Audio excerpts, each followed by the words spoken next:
എല്ലാവർക്കും നമസ്കാരം. ഇന്ന് പുതിയ ഒരു വീഡിയോയിലേക്കാണ് കടക്കുന്നത്. പ്രധാനമായിട്ടും രാവണൻ എന്തുകൊണ്ടാണ് അശോകവനികയിൽ സീതയെ തട്ടിക്കൊണ്ടുപോയിട്ടും രാവണന് സീതയെ പ്രാപിക്കാൻ പറ്റാതിരുന്നത്, രാവണൻ്റെ 18 ശാപങ്ങൾ അല്ലെങ്കിൽ രാവണൻ ഏൽക്കേണ്ടി വന്ന 18 ശാപങ്ങളിൽ പ്രധാനപ്പെട്ട ചില ശാപങ്ങളെക്കുറിച്ചാണ് നമ്മളിന്ന് ചർച്ച ചെയ്യുന്നത്.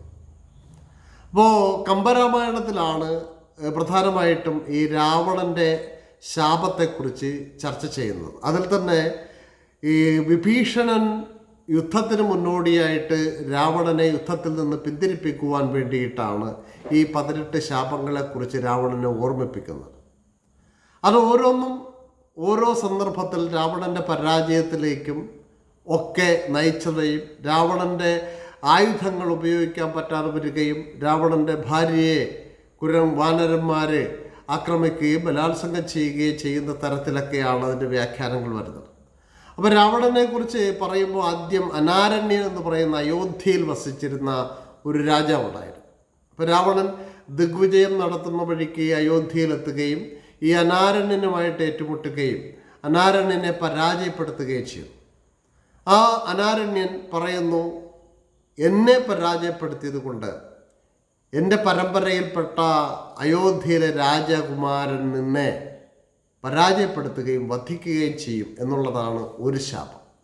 മറ്റൊന്ന്, അത്രി മഹർഷി രാവണൻ വൈശ്രവണൻ്റെ കയ്യിൽ നിന്ന് വിമാനം കൈക്കലാക്കിയിട്ട് പുഷ്പക വിമാനം കൈക്കലാക്കിയിട്ട് ആകാശത്തിലൂടെ സഞ്ചരിക്കുന്ന സമയത്ത് അത്രി മഹർഷിയുടെ ആശ്രമത്തിൻ്റെ മുകളിൽ കൂടെ പോയി.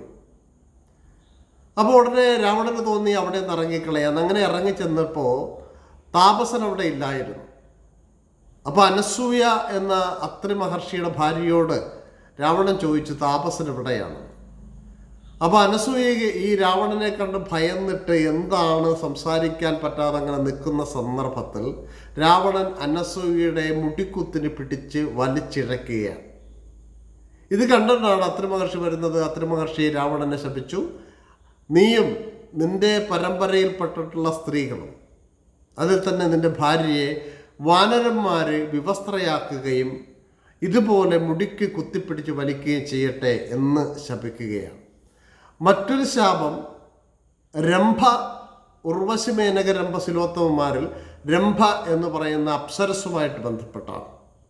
ഇപ്പം രംഭയുടെ പ്രത്യേകത, രംഭ നളകുബരൻ്റെ ഭാര്യയാണ്. വൈശ്രവണൻ്റെ മകനാണ് നളകുബരൻ. ഇപ്പോൾ ഒരു ദിവസം ഈ രാത്രിയിൽ ഈ ദിഗ്വിജയത്തിനുള്ള യാത്രയുമായിട്ട് ബന്ധപ്പെട്ട് രാവണൻ വനത്തിൽ അങ്ങനെ ഇരിക്കുമ്പോൾ രാത്രിയിലാണ് ഈ അപ്സര സംഭവയായിട്ടുള്ള രംഭ നളകുബരൻ്റെ രാജധാനിയിലേക്ക് പോവുകയാണ്. അവൾ പോകുമ്പോൾ ആ പൂക്കളുടെ സുഗന്ധവും അവളുടെ സൗന്ദര്യവും രാവണനെ മത്ത് പിടിപ്പിച്ചു.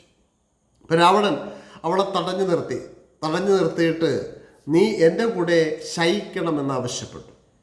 അപ്പോൾ അവൾ പറഞ്ഞു, ഞാൻ വൈശ്രവണൻ്റെ മകൻ്റെ ഭാര്യയാണ്. അങ്ങനെ വരുമ്പോൾ അങ്ങ് എൻ്റെ ജ്യേഷ്ഠനായിട്ട് വരും, ഞാൻ അങ്ങയുടെ പുത്രിയായിട്ട് വരും. അതുകൊണ്ട് ആ അങ്ങയുടെ ജ്യേഷ്ഠനെന്ന് പറയുമ്പോൾ അനുജൻ്റെ ഭാര്യ പുത്രിക്ക് സമാനമാണ്. അങ്ങനെ ഞാൻ പുത്രിയായിട്ട് വരും, അതുകൊണ്ട് എന്നെ വിട്ടയക്കണമെന്ന് പറഞ്ഞു. പക്ഷെ രാവണൻ അവളെ ബലാത്കാരമായി പ്രാപിച്ചു. ഈ വിവരം ചെന്നിട്ട് അവൾ നളകുബരനോട് പറയുമ്പോൾ നളകുബരൻ്റെ പ്രത്യേകത തപോശക്തിയുള്ള ഒരു ആളുകൂടിയായിരുന്നു. അയാൾ ശപിക്കുകയാണ്, ഏതൊരു സ്ത്രീയെയാണോ നീ സമ്മതമില്ലാതെ പ്രാപിക്കാൻ ശ്രമിക്കുന്നത്, അപ്പോൾ നിൻ്റെ ഓരോ തലകളും 7 പൊട്ടി തകർന്നു പോട്ടെ എന്ന് ശപിക്കുകയാണ്. ഈ ശാപത്തോടൊപ്പം തന്നെ ബ്രഹ്മാവിൻ്റെ ഒരു ശാപമുണ്ട്. ബ്രഹ്മാവിൻ്റെ മാനസപുത്രിയായ പുഞ്ചികാദേവി, ബ്രഹ്മാവിൻ്റെ മാനസിക പുത്രിയായിരുന്നു പുഞ്ചികാദേവി. ഈ പുഞ്ചികാദേവിയെ ബലാത്കാരമായിട്ട് ഈ രാവണൻ പ്രാപിക്കുന്നുണ്ട്. ആ സന്ദർഭത്തിൽ ബ്രഹ്മാവ് ശപിക്കുന്നു, സമ്മതമില്ലാതെ ഏതൊരു സ്ത്രീയെയാണോ നീ പ്രാപിക്കുന്നത്, അപ്പോൾ നിൻ്റെ തല പൊട്ടിത്തെറിച്ചു പോട്ടെ. അപ്പോൾ ബ്രഹ്മാവിൻ്റെയും നളകുബരൻ്റെയും ശാപമാണ് യഥാർത്ഥത്തിൽ സീതയെ പ്രാപിക്കുവാനായിട്ട് രാവണന് സാധിക്കാതിരുന്നതിൻ്റെ പ്രധാനപ്പെട്ട കാരണം.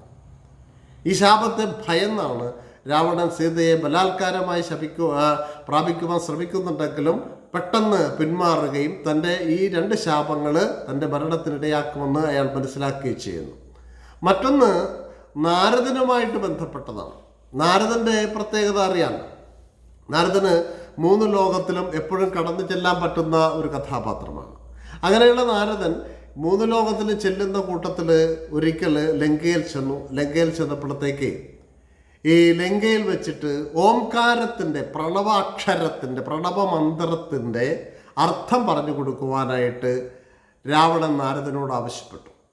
അപ്പോൾ നമുക്കൊക്കെ അറിയാം, ഓംകാരം എന്നുള്ള ശബ്ദം പ്രപഞ്ചശബ്ദമായിട്ടാണ് അറിയപ്പെടുന്നത്. ഏതൊരു മന്ത്രം തുടങ്ങുമ്പോഴും ആ മന്ത്രത്തിൻ്റെ തുടക്കത്തിൽ ത്രിമൂർത്തികളെ പ്രാർത്ഥിച്ചുകൊണ്ട് തുടങ്ങുവാൻ വേണ്ടിയിട്ടാണ് ഓംകാര ശബ്ദം പുറപ്പെടുവിക്കുന്നതെന്നാണ് പറയുന്നത്.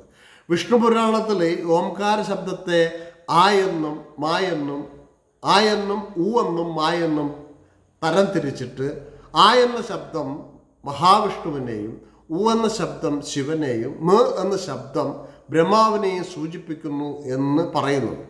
അങ്ങനെ ബ്രഹ്മാവിനെയും മഹാവിഷ്ണുവിനെയും ശിവനെയും സൂചിപ്പിക്കുന്ന ശബ്ദം എന്നുള്ള നിലയിൽ ആ ഓംകാരത്തിൻ്റെ അർത്ഥം പറയുവാൻ ആർക്കും കഴിയുമായിരുന്നില്ല.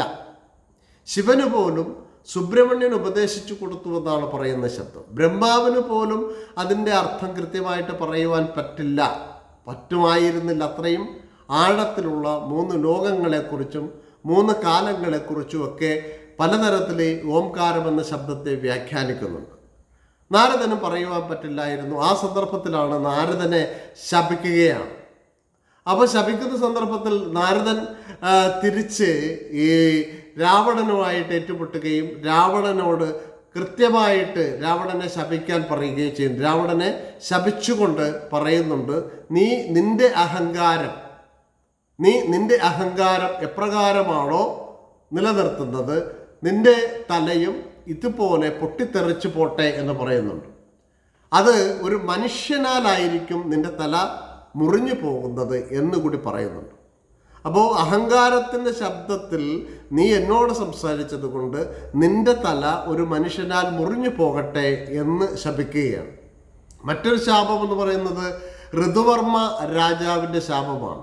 ഈ ഋതുവർമ്മ രാജാവിൻ്റെ പ്രത്യേകത, അദ്ദേഹത്തിൻ്റെ മാരുതവനത്തിൽ ഇങ്ങനെ തപസ് ചെയ്യുമ്പോഴത്തേക്ക് മനോമഞ്ജരി എന്ന് പറയുന്ന താപസി ആ അവസരത്തിൽ മനോമഞ്ജരിയെ കണ്ടപ്പോഴത്തേക്ക് രാവണന് ഭയങ്കര കാമവികാരമുണ്ടായി, അവളെ പ്രാപിച്ചു. അപ്പോൾ ഋതുവർമ്മ രാജാവ് ഋതുവർമ്മ എന്ന് പറയുന്ന താപസൻ, രാജാവല്ല ഋതുവർമ്മ എന്ന് പറയുന്ന താപസൻ ശപിക്കുകയാണ്, നീ സ്ത്രീകളാൽ കൊല്ലപ്പെടട്ടെ എന്നാണ് ശപിക്കുന്നത്. സ്ത്രീകൾ മൂലം കൊല്ലപ്പെടട്ടെ എന്ന് ശപിച്ചു.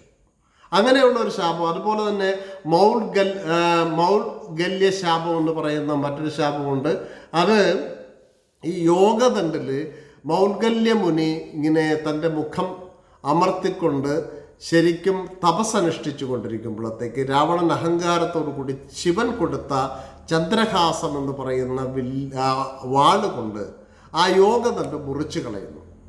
അങ്ങനെ യോഗദണ്ഡ് മുറിച്ചു കളയുന്ന അവസരത്തിൽ ഈ ചന്ദ്രഹാസം കയ്യിലുള്ളിടത്തോളം കാലം രാവണനെ ആർക്കും കൊല്ലുവാൻ കഴിയില്ല എന്നായിരുന്നു വിശ്വാസം. അപ്പോൾ അറിയാതെയാണെങ്കിലും ഈ ഒരു പ്രവൃത്തി ചെയ്തതുകൊണ്ട് ഈ മൗൽഗല്യ മുനി ഈ രാവണനെ ശപിച്ചു. ശാപം, നിന്റെ ചന്ദ്രഹാസം ഇനി ആരുടെ മേൽ പ്രയോഗിച്ചാലും അതിൻ്റെ ശക്തി കിട്ടാതെ പോകട്ടെ എന്ന് ശപിച്ചു. അതോടുകൂടിയാണ് രാവണൻ്റെ ഏറ്റവും പ്രധാനപ്പെട്ട ഒരു ബലം നഷ്ടമായി പോകുന്നത്. അങ്ങനെ ആ ബലം നഷ്ടമായി പോയത് കൊണ്ടാണ് ഈ രാമരാവണ യുദ്ധത്തിൽ ഈ ചന്ദ്രഹാസം ഉപയോഗിച്ചാലും പ്രയോജനമില്ലാത്ത തലം വരികയും രാവണൻ്റെ പരാജയത്തിന് ഒരു കാരണമായി തീരുകയും ചെയ്തു. ഇങ്ങനെ വ്യത്യസ്തമായ ശാപങ്ങൾ നിലനിൽക്കുന്ന ഒരാളെന്നുള്ള നിലയിലാണ് രാവണനെ ഏകദേശം 18ഓളം ശാപങ്ങളാണ് വ്യത്യസ്തമായ ശാപങ്ങളായിട്ട് വരുന്നത്.